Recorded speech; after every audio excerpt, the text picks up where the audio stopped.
this thing.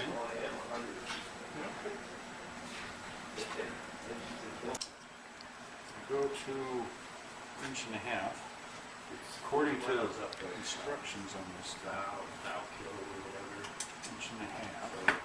We're going to come down, yeah, the east, Put that in here. into the east river. And then it's 10 miles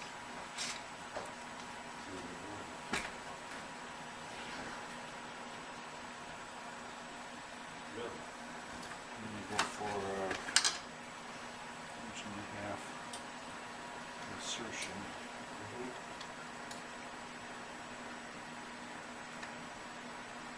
As long as you stay consistent, who knows if it's the right angle or not. Doesn't matter. Say, geez, I wish I had a beer. Yeah, right. It's 150. I don't know which bit's which, but give a couple minutes, look at your work, see if it's getting, see if it's not hitting in the right place. Oh, that's pretty cool. Yeah. So this has to be reground, or this angle changed. If I don't want to regrind it, I could just Right. change the angle here and be a dope about it. Right. But it's really Oh, nice. coming to a near finish already. Yeah. That's And great. this is just, And that's the secret because and then I I get looked that, it up on and you go from my here, buddy Lee Valley. That little gizmo there, the roller gizmo, these, is now for sale for $12.80. So Dan, why do you have But the it's, two, they're almost out the of, two papers? Is it? of 400, 600, it could be 400, Because- 1,000. they want you to buy the Veritas. You get this. Get rest in the movie. Yeah. Grit and 25 microns. Now, the Greeks and their wisdom, they measured rock size by microns. So this one is similar by different manufacturers, 15 micron. Now, every manufacturer is going to have what they call fine. That's fine. This guy calls this one fine. They're different. The important thing is keep track of the microns because that will allow you to keep track of your size. Here is a 300 grit, 45 micron. So 45 is bigger than that, and it's bigger than 6, which would be a polish. Right? So my point is I want to introduce you to what we have in the box. Here is a paddle that is coarse. Pass it around, take a look at it. This is more coarse than that one. The advantage of the paddle is that you can do knives on it. It's up a little bit. My spoon carver daughter says the most important thing is to be consistent. Right? And you got to use your elbow. Right? So you're like this, and you rotate the elbow around. See my elbow go? Good. So I can get the tip. And it's all the same angle, right? Now never cut towards yourself, okay? It's just this way. You come in and throw your elbow. See what I'm doing? So I'll pass this around, you can try it. That's all you have to do. It was 3 or 4 times and it should be sharp. If it's not, you should back up to something stronger.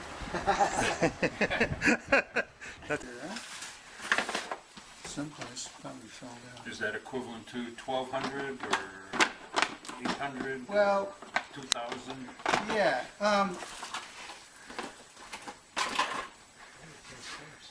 In the beginning, they had, and it's hard to believe, stone knives, right? So they had a stone, and they'd have to rub it on a harder stone in order to sharpen it. Well, times they haven't changed that much. We still get a metal knife, and then we rub it on a stone. And what's the most famous stone? Anybody here from Arkansas?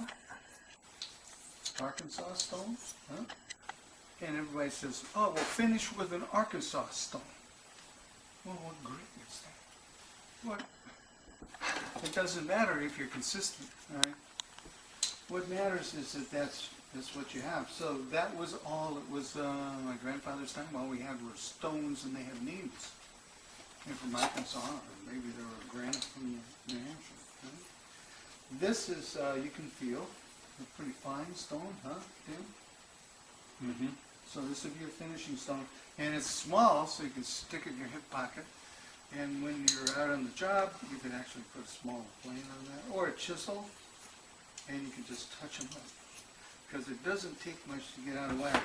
Trust your eye, look at the knife, and you will, or the blade, or the chisel, and you will see the edge. And you want to see a nice, when you're looking at it this way, you want to see a nice line, a white line. You lay this on the stone. Where does stone go? Okay. In your pocket? Yeah. You lay this on the stone, right? And I won't do it till don't I? And you lay down like this, and the thickness of the ruler is just enough to put a slight angle on the back. That's called a back bevel. You can read books about this stuff. You can send away for all kinds of fancy equipment. You can do the same thing on the top. So you don't use a ruler, but you watch the guys like at the shipyard, chopping tools all day, every day. Phil Bainey, he worked at Electric Boat in the pattern making department. That's where you make things out of wood you're going to make out of metal.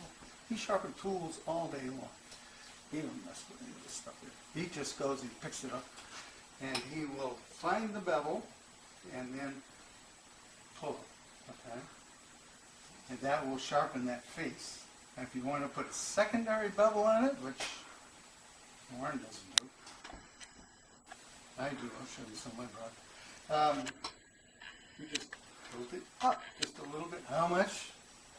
Doesn't matter, does it? As long as you're consistent, right? We want to be, so we did in engineering. If you're going to screw up, at least be consistent. Right? So we're going to pull it up just a wee bit, a smidgen, small amount, and then pull it towards you. And you'll put a little extra bevel on it. The reason they do that is so when it gets dull, you don't have to sharpen the whole face. You can just put another wee bevel on. Is that only done with a fine finishing stone? You really don't need to do it with anything Yeah, rough?